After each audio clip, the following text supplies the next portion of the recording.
Bonjour à tous, bienvenue dans cette vidéo. Aujourd'hui, on va vous présenter 5 outils qui vous permettent de gérer votre service client. 5 outils assez différents à utiliser selon votre typologie de boîte et vos besoins. On en a sélectionné 5 qu'on va voir aujourd'hui. Vous les connaissez probablement tous. On a Salesforce, on a Intercom, Zendesk, Crisp et enfin Front. Et pour chacun d'entre eux, on va voir leurs avantages, leurs inconvénients et quel type de boîte les utilise. Allez, c'est parti. Le premier, c'est Salesforce. Bon, c'est pas forcément l'outil que je vais recommander, sauf dans des cas bien particuliers. Néanmoins, on va quand même parler des avantages de l'outil. Donc, si aujourd'hui vous utilisez déjà Salesforce comme CRM, le fait d'avoir la partie service client déjà intégrée dans l'environnement Salesforce permet d'avoir une vision client unifiée et de tout garder dans un même système. Donc ça, c'est hyper intéressant. Donc forcément, si vous utilisez déjà Salesforce en tant que CRM, il faut regarder si ça peut être intéressant ou du moins benchmarker Salesforce Service parce que ça peut valoir le coup. Bien entendu, vous connaissez Salesforce, ça va permettre des automatisations qui sont ultra puissantes, ultra personnalisables, ce qui rend l'outil hyper flexible. Donc si vous avez des workflows très complexes qu'il faut personnaliser et tout, Salesforce, ça va être l'outil qu'il vous faut pour vraiment aller coller à vos cas d'usage. Donc ça, c'est les principaux avantages. Et ensuite, les inconvénients, c'est un peu le revers de la médaille. D'une part, c'est une tarification qui est assez élevé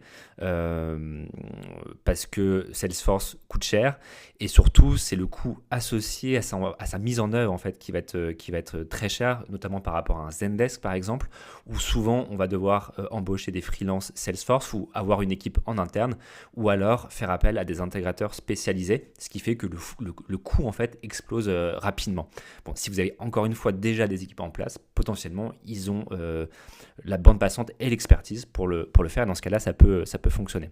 Et pareil, la courbe d'apprentissage est assez élevée et l'expérience utilisateur, que ce soit en tant qu'agent ou qu'admin, est assez particulière versus par exemple un Intercom qui est beaucoup plus user-friendly.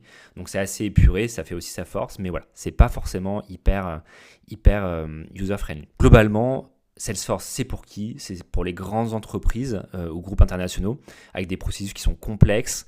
Il peut y avoir plusieurs départements, plusieurs marques, etc. Bref, si vous l'utilisez déjà, alors forcément, posez-vous la question pour savoir si ça peut être bon pour vous. On passe au prochain et on va parler d'Intercom. Alors sur Intercom, on est clairement, d'après moi, sur l'expérience utilisateur qui est la plus sympa, à la fois côté utilisateur et à la fois côté agent. Je pense que vous l'avez en tête, mais ce widget, l'Intercom, c'est vraiment ce qui fait sa force. On peut y mettre plein de choses, il y a beaucoup d'intégrations possibles, etc. Et franchement, c'est l'avantage numéro 1 d'Intercom. Et ils sont largement devant leurs concurrents à ce niveau-là. Ensuite, la partie Botia est assez avancée, hein, tout le monde s'y met, tout le monde est en ordre de marche, donc il y a beaucoup d'évolutions, donc c'est difficile de donner un grand gagnant, mais fine, l'intelligence artificielle d'Intercom fonctionne plutôt bien côté service client, et donc ça peut être aussi un point qui est positif. J'ai fait une vidéo complète sur Intercom, donc je vous invite à aller la voir pour découvrir l'outil en entier avec toutes ses fonctionnalités. La particularité aussi d'Intercom, c'est qu'ils ne font pas juste du support service client, ils ont aussi une brique un peu marketing qui permet par exemple d'envoyer des séquences d'emails pour l'onboarding quand un nouveau client par exemple s'inscrit. Ça, c'est des choses que par exemple le Zendesk ou Zendesk ne fait pas. Et donc ça, c'est à prendre en compte si vous en avez besoin. Mais bon, souvent on utilise aussi un autre outil si on utilise Zendesk. Ensuite, au niveau des inconvénients, clairement, on a des fonctionnalités support qui sont limitées par rapport à un Zendesk notamment, où il y a moins de fonctionnalités qui sont vraiment pures service client, qui vont augmenter la productivité. Comme on le disait avant, ils ne sont pas juste focus support, ils font aussi un peu de marketing. Avant, ils faisaient aussi d'autres choses. Donc c'est un peu, on va dire, leur point faible. Ensuite, ils ont une tarification qui est assez chère, comme d'autres outils aussi, mais la particularité, c'est que c'est assez opaque, contrairement à d'autres outils. Et donc, il faut toujours creuser, demander à d'autres boîtes ce qu'ils paient pour être sûr de ne pas se faire avoir. Donc ça, c'est un peu le point faible.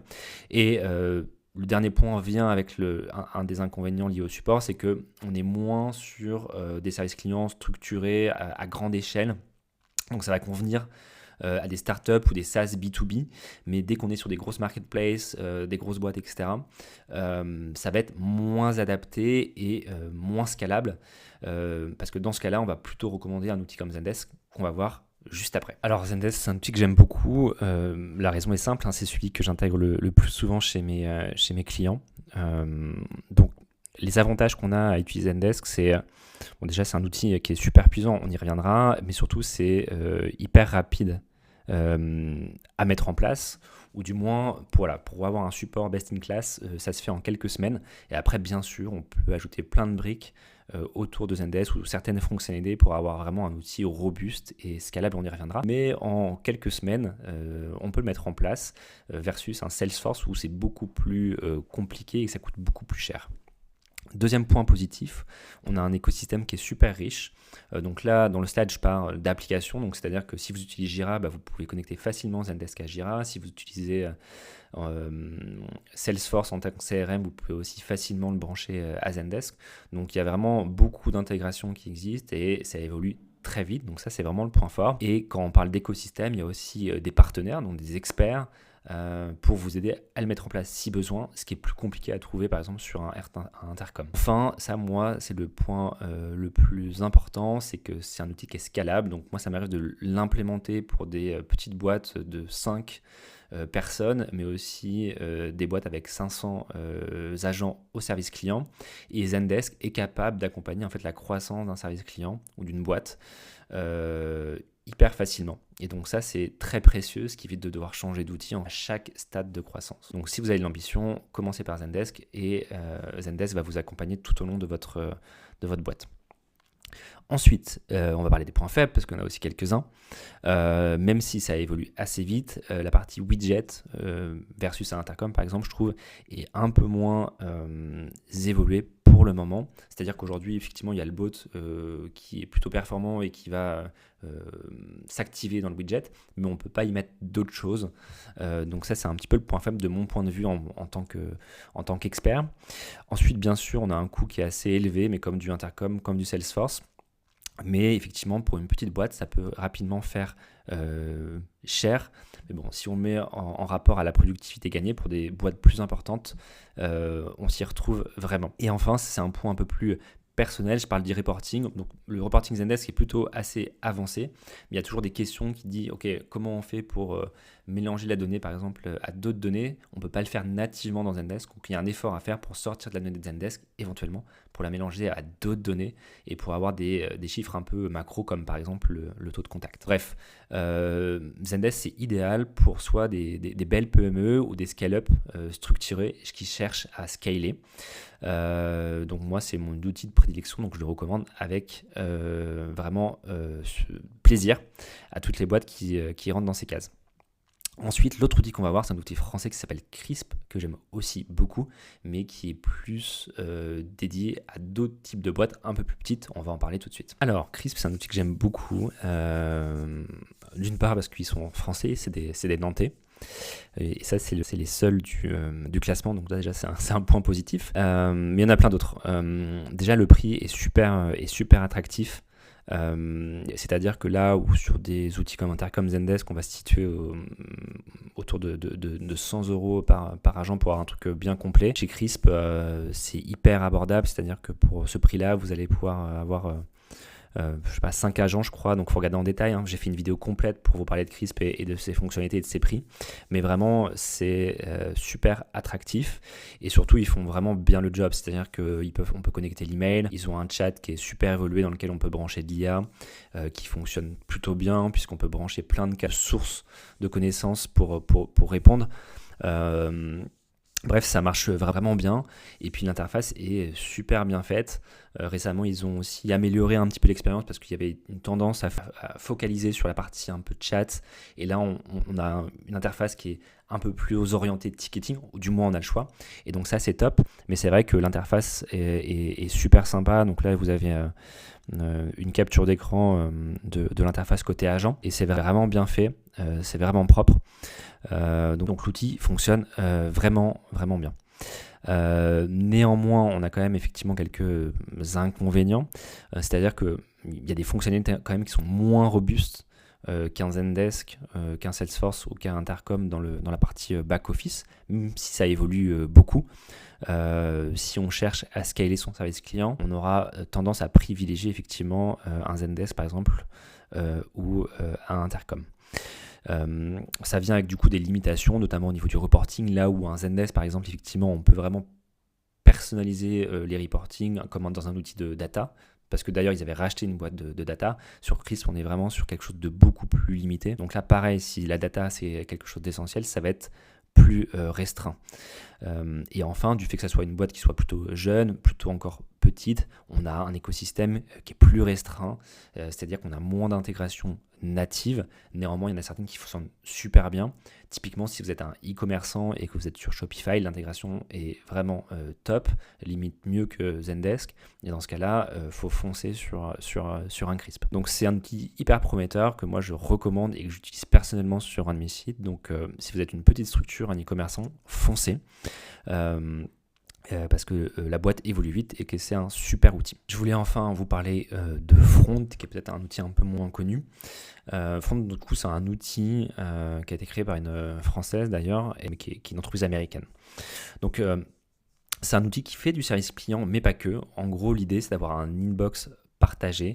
Donc, globalement, l'idée, c'est quoi? C'est que les adresses email que vous avez, vous les connectez à Front et vous gérez l'ensemble de vos emails dans Front. Et là, vous allez pouvoir taguer vos équipes, commenter des emails, etc. Donc bref, ça facilite grandement en fait la collaboration dans les équipes. L'intérêt principal ici, c'est que toute la boîte passe sur Front pour justement collaborer de manière efficace et éviter les silos. C'est à la fois la force de Front et son inconvénient, parce qu'on est plus sur un outil collaboratif pour les équipes internes plutôt qu'un outil de service client pur et dur. On y reviendra après. Néanmoins, c'est une boîte qui a fait ses preuves, le produit est vraiment super, les boîtes qu'ils utilisent sont plutôt contentes et il y a plein de connexions en fait à d'autres outils, ce qui rend l'expérience vraiment sympa en tant qu'utilisateur. Néanmoins, effectivement, si on se concentre vraiment sur du service client pur et dur, Front n'est pas un outil de ticketing pur et dur, c'est-à-dire qu'il y a beaucoup moins de fonctionnalités à la fois côté user et côté agent pour augmenter la productivité, pour collaborer, notamment par exemple quand on parle de SLA. Donc c'est vraiment la limite.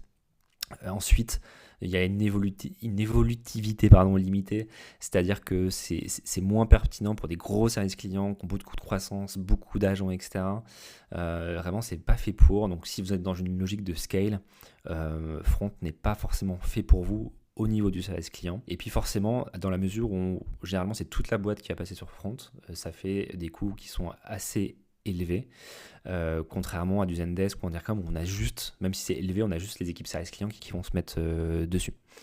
Donc on est plutôt ici sur un outil collaboratif interne. Donc si vous êtes une boîte B2B, une PME B2B, avec des équipes support et des équipes commerciales vraiment connectées, ça fait vraiment sens par exemple de mettre les équipes dessus. Vous allez pouvoir collaborer facilement et avoir une vision d'ensemble de vos équipes. Donc ça c'est vraiment top.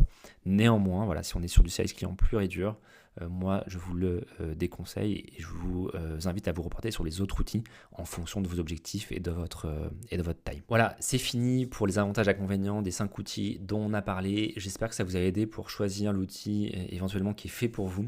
Si jamais vous avez des questions, n'hésitez pas à les mettre en commentaire ou à nous envoyer un message directement. On peut vous conseiller un outil vraiment en fonction de vos besoins et éventuellement faire un audit des outils que vous existez. Donc surtout, n'hésitez pas à nous contacter et on vous dit à très vite.